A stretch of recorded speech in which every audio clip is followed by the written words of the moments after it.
Aunties जो है, सब लोग जो है वो रो रही हैं।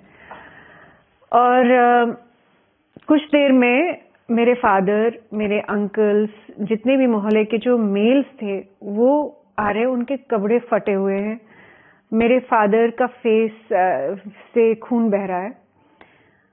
और तब हमें पता चलता है कि ये लोग अपनी दुकान, जो हमारी फैमिली दुकान थी, उसको बचाने के लिए वहां गए थे जहां ये आग लगी हुई थी।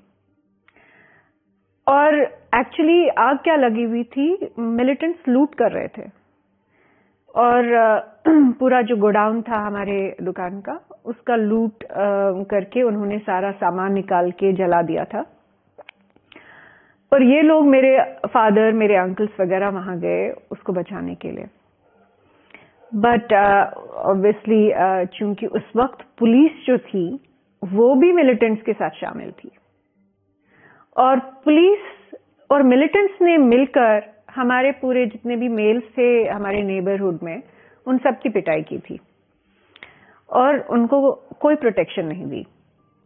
तो ये एक इंसिडेंट था जिसने काफी हम लोगों को शेक किया, और ये हमको ये समझ आया कि हम यहाँ अब हमारे लिए कोई प्रोटेक्शन नहीं है। उसके बाद एक और इंसिडेंट था जिसकी वजह से फाइनली ये डिसाइड किया गया कि हम लोग वहां नहीं रह सकते। वो इंसिडेंट था जनवरी 19, 1990। ये डेट मुझे उस वक्त शायद उतनी सिग्निफिकेंट नहीं लगी थी। हम लोगों को मालूम नहीं था कि इस डेट का कोई सिग्निफिकेंस है, इसमें क्या पॉलिटिक्स है। बाद में समझ आया कि जनवरी 19 जो है पूरा कश्मीर में एक ही तरह का एक अपराइजिंग जिसको कहते हैं ये लोग, वो हुआ था। और वो अपराइजिंग क्या था कि जितने भी मिलिटेंट ग्रुप्स थे, जितने भी सेपरेटिस्ट थे, जितने भी कश्मीरी सेपरेटिस्ट लीडर्स थे, वो लोग सड़कों पे उतर आए।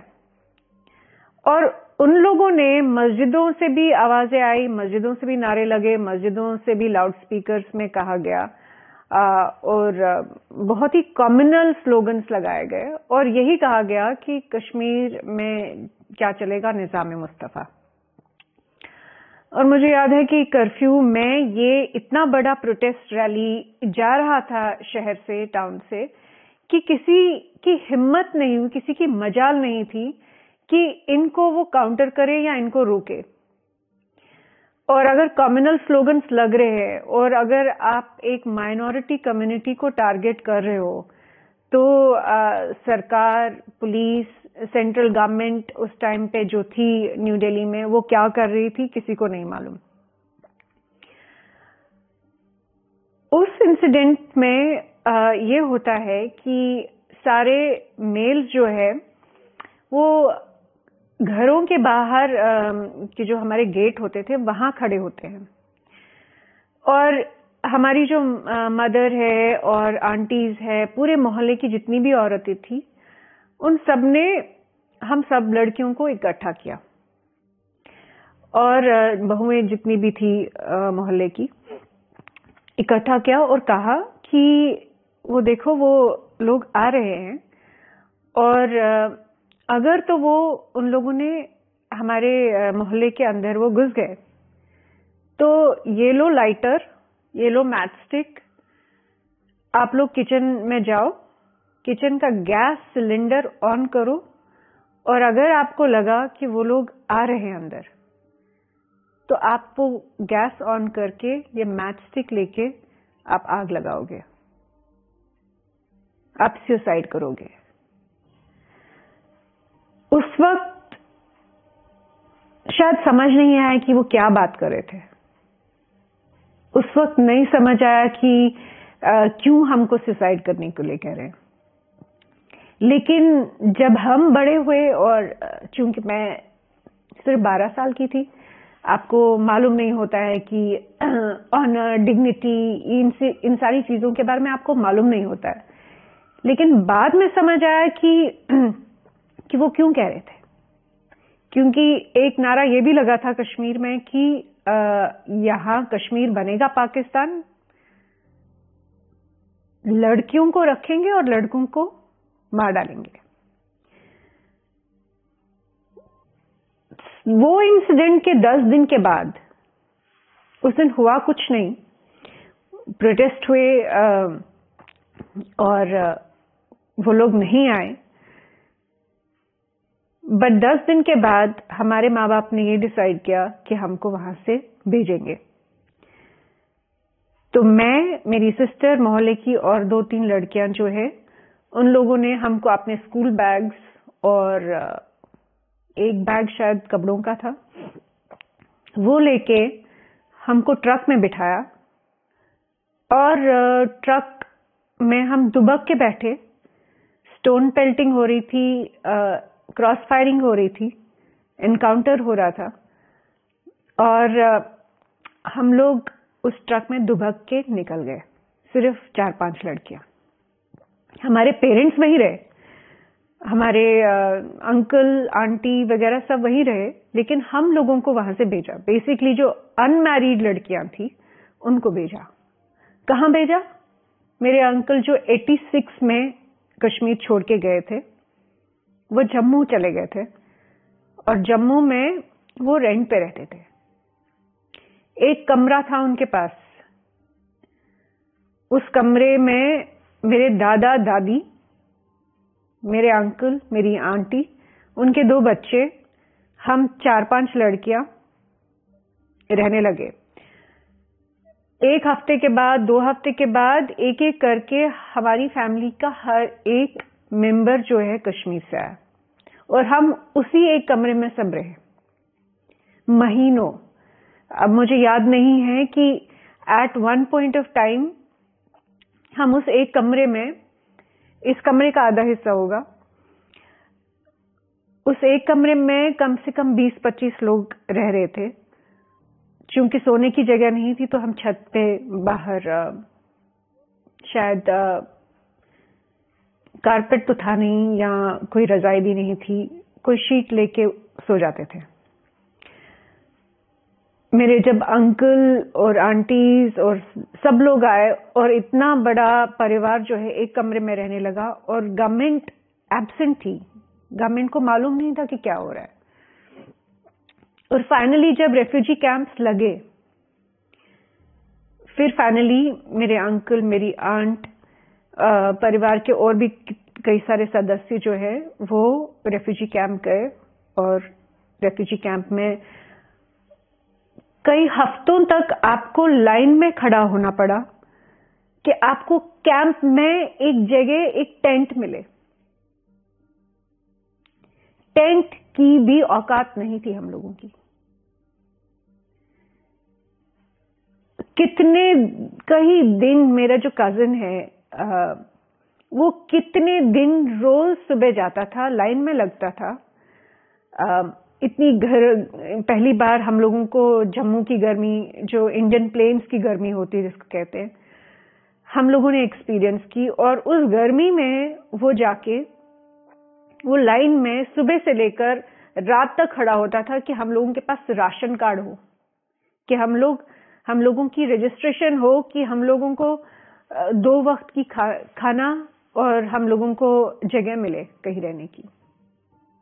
ये महीनों चलता रहा।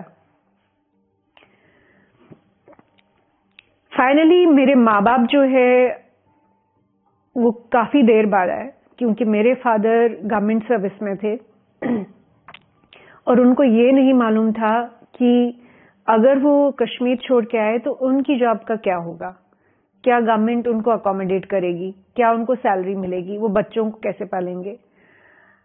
और हम लोग कश्मीर में आर्मी स्कूल में पढ़ते थे और जम्मू में हमको मालूम नहीं था कि हम लोगों के फ्यूचर के साथ क्या होने वाला है। उसके बाद ये हुआ कि मेरे पेरेंट्स, वो जो मुस्लिम लड़का हमारे यहाँ काम करता था, उसके बलबूते पे वो कश्मीर में रहे, अनंतनाग में रहे। और जिस दिन उस लड़के ने उनको कहा कि वो मम्मी डैडी को मम्मी डैडी ही बोलता था, उस तरह का रिलेशनशिप था, उस तरह का, जैसे मैंने आपको बोला कि मेरी माँ उसको वैसे ही ट्रीट करती थी जैसे कि हम लोग इकट्ठे एक ही मेज पे खाना खाते थे। तो जिस दिन उसने उनको कहा कि मैं अब आपको नहीं बचा सकता हूं, वो आपको मारने आएंगे, उस दिन मेरे माँ बाप रात को वहां से निकले। वो फेरन में थे, अपने नाइट क्लोथ्स में थे, और वो आए। एक पोटली मेरी माँ ने कैरी की थी, उस पोटली में उनके गहने थे और कुछ कागजात थे, हम लोगों के सर्टिफिकेट्स वगैरह। उसके बाद की कहानी शायद बहुत लोग बोल चुके हैं, और शायद ये बहुत रिपीटेटिव हो जाएगा कि हम लोग कैसे रेफ्यूजी कैंप्स में, और कैसे हम लोग कम से कम 10-15 साल का जो जर्नी था वो कितना डिफिकल्ट था कि आपके पास 50 पैसे जो मेरे फादर देते थे स्कूल जाने के लिए, वो एक बड़ा ऑर्डिनरी सा स्कूल था जहां पे हम रहते थे। 50 पैसे वो देते थे कि बस फेयर है, तुम लोग इतनी गर्मी में पैदल नहीं चल पाओगे। मेरी बहन और मैं, हम लोगों ने डिसाइड किया नहीं, हम चलेंगे, हम गर्मी में चल सकते हैं लेकिन वापस आके हमको ठंडा पानी चाहिए। तो हम उस 50 पैसे का बर्फ खरीदते थे।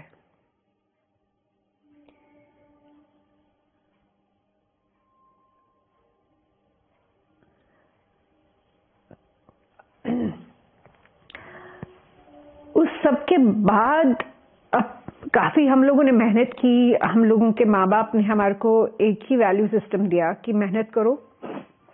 हम लोगों के पास कुछ है नहीं, लेकिन हम लोगों का सर्वाइवल जरूरी है। हम लोगों ने मेहनत की, हम लोगों ने पढ़ाई की, कुछ और नहीं किया, और इवेंचुअली हम लोग इकोनॉमिकली इंडिपेंडेंट हुए। मेरे भैया जो थे रेफ्यूजी कैंप में रहे। मेरे भैया के बच्चे, एक बच्चा तो रेफ्यूजी कैंप में ही पला बड़ा। तो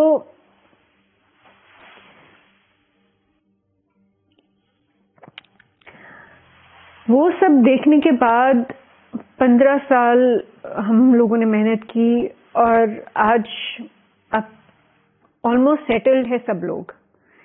लेकिन उस सारे प्रोसेस में हम लोगों ने क्या क्या खोया, उसकी कोई डॉक्यूमेंटेशन नहीं है, उसकी कोई इंस्टीट्यूशनलाइजेशन नहीं हुई है। मेरे ग्रैंड पेरेंट्स घर का ख्वाब देख के मरे हैं। हम लोगों को ओवरनाइट, हम लोगों को चाइल्डहुड जो हमसे छीना गया, हम ओवरनाइट अडल्ट्स बने। ओवरनाइट हमको लगा कि हमारी रिस्पॉन्सिबिलिटी है, ना कि सिर्फ अपने लिए बट हमारे पेरेंट्स के लिए, हमारी फैमिली के लिए। पर इस सब में जो सबसे बड़ी बात थी वो ये थी कि जो स्टेट है, जो इंटेलेक्चुअल क्लास है, जो इंटेलिजेंसिया है इंडिया का, उसने कहीं ये एक्नॉलेज ही नहीं किया कि हम लोगों के साथ एथनिक क्लेंसिंग हुई, हम लोगों के साथ जेनोसाइड हुआ, हम लोग बेघर हुए।